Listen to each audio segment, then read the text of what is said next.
देखिए, 27 फरवरी को जिस प्रकार का भारतीय जनता पार्टी ने राजनीतिक षड्यंत्र रचा और उसके बाद आम लोगों से संबंधित हमारा बजट प्रस्तुत होना था और जिस प्रकार ये खरीदो फरोख्त हुई है, उस राजनीति को हिमाचल की जनता ने आईना दिखाया है।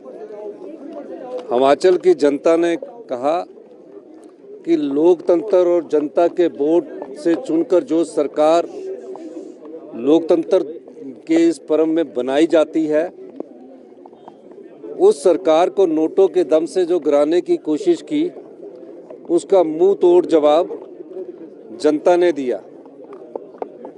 हम 40 विधायक 2022 में चुनकर आए।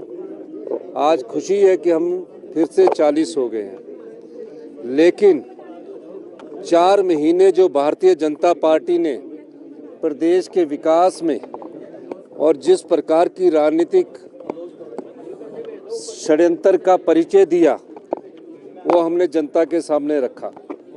अब अगले 3.5 साल हमारा भारतीय जनता पार्टी से ये अनुरोध रहेगा कि 3.5 साल हमारी सरकार जो आम जनता से जुड़े हुए कार्य कर रही है, उसमें आप हमारा सकारात्मक सहयोग दीजिए। और मैं दावे के साथ कह सकता हूं कि हम 2027 तक हिमाचल प्रदेश को आत्मनिर्भर बनाना चाहते हैं। 4 महीने आचार संहिता के कारण काम रुके हुए थे और 4 महीने आपदा भी रही।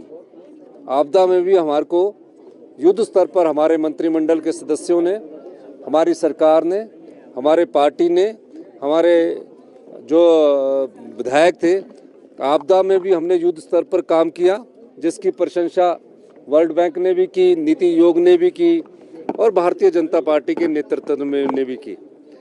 उसके बाद अब हम 4 महीने बाद फिर से जो बरसात आई है, उसकी मीटिंग्स हो रही है। आने वाले समय में किस प्रकार से व्यवस्था परिवर्तन और करना है, हमने किया है, और किस प्रकार से आत्मनिर्भर हिमाचल का निर्माण करना है, उसमें हिमाचल की जनता का हम सहयोग चाहते हैं।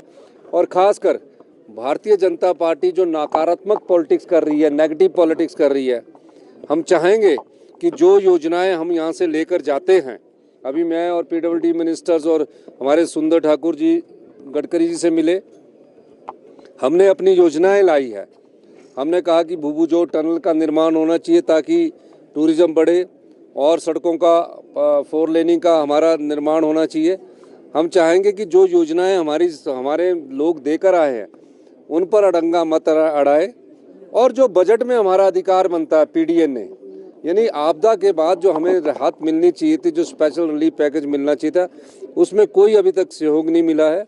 मैंने इस बात को देश के प्रधानमंत्री से उठाया है, देश के गृह मंत्री से उठाया है, और हमारी जो अपने राजस्व बढ़ाने की प्रक्रिया शुरू हुई है, हम उस दृष्टि से भी कार्य कर रहे हैं। और मेरा मानना है कि थोड़े समय में हमें कड़े फैसले लेने पड़ेंगे।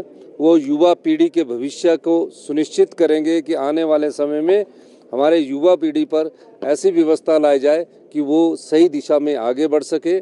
तो हमारी सरकार भविष्य में सबके सहयोग से, जनता के सहयोग से और भारतीय जनता पार्टी के सहयोग से हम आगे बढ़ने की कोशिश करेंगे।